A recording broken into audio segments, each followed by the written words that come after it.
Super over लगाओ भाई, मैं नहीं जानता। दोनों मैचों में सुपर ओवर का चांस हुआ। मैं एज अ न्यूट्रल फैन चाहता हूँ सुपर ओवर हो, मैं सुपर ओवर फैन हूँ अंटिल मेरी टीम फाइनल में हो या कोई भी मैच हो। लेकिन यार सुपर ओवर होके नहीं दे रहा। कल दिल्ली वाला मैच था, इतना क्लोज गया, लास्ट में मेरे को लगा अब होएगा सुपर ओवर, अब होएगा। वो डायरेक्ट हिट लग गई रन आउट की। आज जब डायरेक्ट हिट लगनी चाहिए थी सुपर ओवर के लिए, आज वो डायरेक्ट हिट मिस हो गई। भाई किकर से ज्यादा डिसअपॉइंटेड मैं हूँ एज अ क्रिकेट फैन। और जिम्मेदारी भी बनती है ये नाराज होने की, क्योंकि सुपर ओवर नहीं हो रहे भाई। पहले मतलब हो जाते थे, अब तो इतने रेयर सुपर ओवर दिखते हैं। लास्ट टाइम सुपर ओवर मेरे को 2024 का शायद याद आ रहा है, जो मिचेल स्टार्क ने ओवर डाला था दिल्ली की तरफ से, शायद 25 का था, कौन सा था वो याद नहीं आ रहा। लेकिन वो राजस्थान के साथ था और मिचेल स्टार्क ने वो डिफेंड किए थे और तब अच्छा मैच गया था वो। तो यार वो उसके बाद से दिखाई नहीं सुपर ओवर। मेरे को सुपर ओवर देखना है। अब कल सुपर ओवर ना हो जाए आरसीबी के मैच में कि भाई ले सुपर ओवर चाहिए था, ले आरसीबी के मैच में आ गया तेरी टीम के में, तो उसमें भी इतना एक्साइटेड नहीं होना चाहिए। लेकिन सुपर ओवर लगाओ भाई, मैं नहीं जानता। अब खुद देखो, चलो मैच पे आओ पहले। वेल डन मुकुल चौधरी और आयुष बदोनी। जब आयुष बदोनी का विकेट गया तब मेरे को तो लगा कि भाई शायद मैच खत्म हो चुका है, अब मैच में कुछ बचा नहीं, डेड रबर मैच लगा मेरे को। लेकिन भाई मुकुल चौधरी ने बहुत तगड़ी इनिंग खेली भाई, लास्ट में आके कितने 48 बनाए, 50 बनाई एग्जैक्ट। एक सेकंड देना मेरे को, जस्ट 54, 27 में 54। और सबसे बढ़िया शॉट जो लगा मेरे को, वो दो शॉट लगे।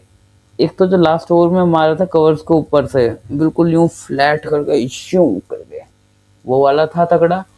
और उसके अलावा था जो कैमरन ग्रीन की स्लोअर वन पे मारा था, जो 19वें ओवर में डाली थी ना, वो स्लोअर बाउंसर से डाली थी, तो पुल सा करा था देख के, बिल्कुल रुक के। वो बहुत तगड़ा शॉट था, क्योंकि स्लोअर पे स्लोअर आ जा रही थी, वहां पे देख के मारने वाले टाइम था। चलो भाई, देखो एक चीज और कहूंगा मैं, छोड़ो। लेकिन यार देखो, बोल ही देता हूँ कि केकेआर की बॉलिंग थोड़ी कमजोर थी और एलएसडी की थोड़ी बैटिंग कमजोर थी। कमजोर नहीं, आउट ऑफ फॉर्म कह लो थोड़ा सा, या आउट ऑफ रन्स जो भी कहोगे। लेकिन वो एलएसडी की बैटिंग में थोड़ा सा दिख रहा था। लेकिन आज पिच भी इतनी सॉर्टेड नहीं थी जितनी लगती है हर बार। बहुत तगड़ा मैच हुआ है और 2 दिन से इतना हाई वोल्टेज मैच देख देख के मजा आ गया भाई। देखो कल वाला भी बिल्कुल नेक टू नेक चला था मैच, आज भी। और आज इन्होंने बिल्कुल लास्ट में विजुअल दिखाया था, एक बॉल पहले इन दोनों टीमों के पावर प्ले में 56 रन थे या 54 थे, बराबर रन थे बिल्कुल। और फिर 11 से ले मतलब पावर प्ले से लेके और मतलब मिडल ओवर्स जितने भी होते हैं वो लगा लो, उतने पूरे ओवरों में आए थे फिर 72 रन। और केकेआर के आए थे उसमें 72 और लखनऊ के आए थे उसमें 73।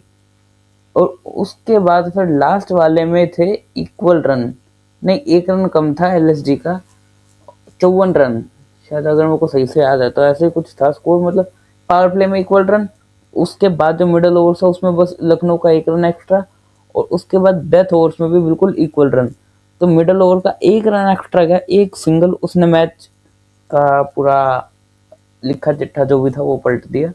तो एक एक रन बहुत जरूरी होता है, और क्रिकेट में नहीं पता कब तुम अभी यहाँ पे हो, कल इस टाइम पे हो जाओ तुरंत अगले ओवर में, और फिर उसके अगले ओवर में इससे भी नीचे आ जाओ। तो ये क्रिकेट का गेम है, अनिश्चितताओं का खेल, तो ये होता रहता है। अब मैच पे आते हैं, क्या क्या हुआ। स्टार्ट होती है पहले केकेआर की बैटिंग में, स्टार्ट बहुत तगड़ा तो था, कह सकते हैं था।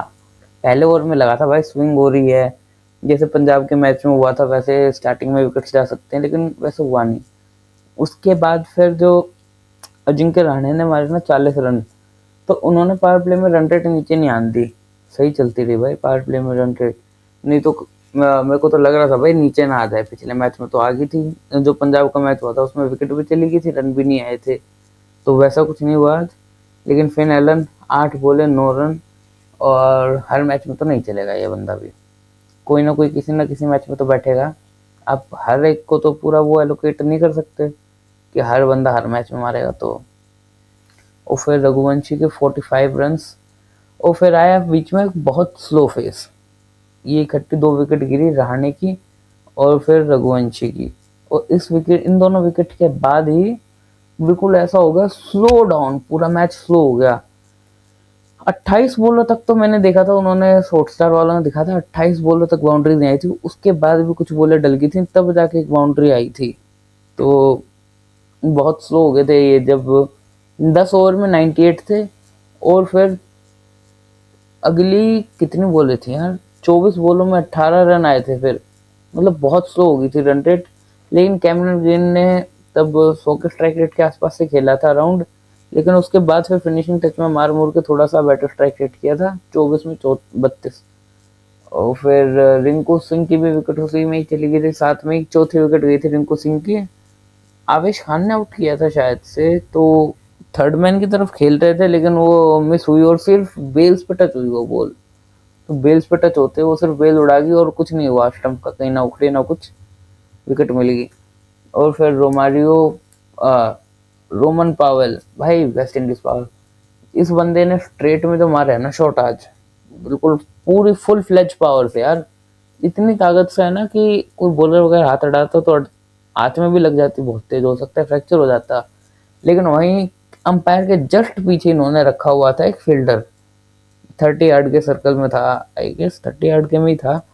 और ऐसा लास्ट टाइम देखने को मिला था जब चेन्नई और मुंबई का मैच था, करीब शायद 2020 के आसपास की बात है, शायद लॉकडाउन के आसपास का मैच था कोई, उसमें पोलार्ड ऐसे मार रहे थे सामने, पोलार्ड का जो वी बनता था ना सामने, तो धोनी जी ने उनको कई बार बिल्कुल स्ट्रेट में फिल्टर लगा के वहां पे कैच आउट करा रखा है, बिल्कुल वैसे वाला फील्ड सेटअप था स्ट्रेट में। तो और काफी टाइम बाद देखने को मिला ऐसा। तो इसके बाद आते हैं लखनऊ की बैटिंग पे। लखनऊ की बैटिंग में देखो, पहले तो हुआ मिच मार्च का विकेट, फिर हुआ एडन मार्करम का विकेट, 11 में 15 और 15 में 22। कुछ खास स्टार्ट हुआ नहीं, लेकिन काइंड ऑफ एवरेज टाइप ही था। पावर प्ले में 2 विकेट चली गई थी, उस वजह से दिक्कत नहीं, तो आगे तो लखनऊ वाले थे, अगर 2 विकेट नहीं जाती, एक या एक भी नहीं जाती तो। फिर ऋषभ पंत 9 बॉल 10 रन। पंत भाई का यार मेरे को एक चीज समझ नहीं आ रही कि इंडियन टेस्ट टीम में पंत का रोल कुछ हो रहा है, वनडे टीम में भी स्ट्रगल कर रहे हैं तो जगह नहीं बन पा रही है, और T20 टीम में तो आसपास भी नहीं है, लेकिन फिर आईपीएल में टॉप ऑर्डर बैट्समैन बन के क्यों आना।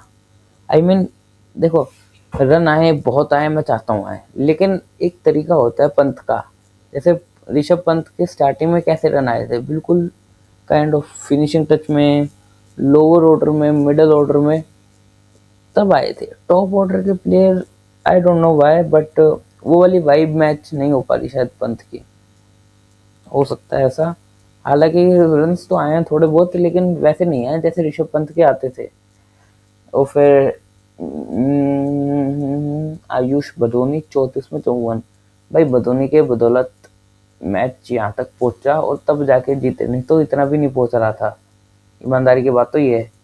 और फिर निकोलस पूरन 15 में 13, कोई बात नहीं, होता है, मैच तो जीत गए, होता है, गोयंका जी कह रहे हैं होता है। और फिर अब्दुल समद 4 में 2। और इस टाइम पे फिर मेरे को लगा था कि भाई मैच तो अब ढूंढ के जा रहा है, क्योंकि शमी भी आके आउट हो गए थे 1 रन पे, 3 में 1। लेकिन मुकुल चौधरी एक एंड पे खड़े थे और रेल बना दी लास्ट में, बिल्कुल रेल बना बना के भगाया भाई। जब ये लग रहा था ना कि अब तो खत्म है मैच, खत्म है match, dead rubber type match है, कितने 20 बॉलों में 48 रन चाहिए थे शायद से, ऐसा कुछ स्कोर कार्ड था लास्ट के। फिर 10 बॉलों में 30 रन चाहिए, ये तो नहीं बन रहे, लेकिन फिर आया मजा मैच में, छक्के छक्के छक्के चौके। चौका भी नहीं आया था, बल्कि मेरे हिसाब से तो सारे छक्के से ही रन आए हैं।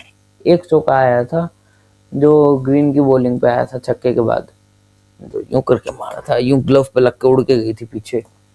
और फिर इस मैच में इतना ही, लेकिन कल आरसीबी का मैच हो एक्साइटेड, या फिर एक्साइटेड नहीं भी तो भाई हम तो बड़े मार्जिन से जीतने को भी रेडी हैं, we are all okay, it's okay. तो कल मिलते हैं अब, और comment your opinions, like and subscribe.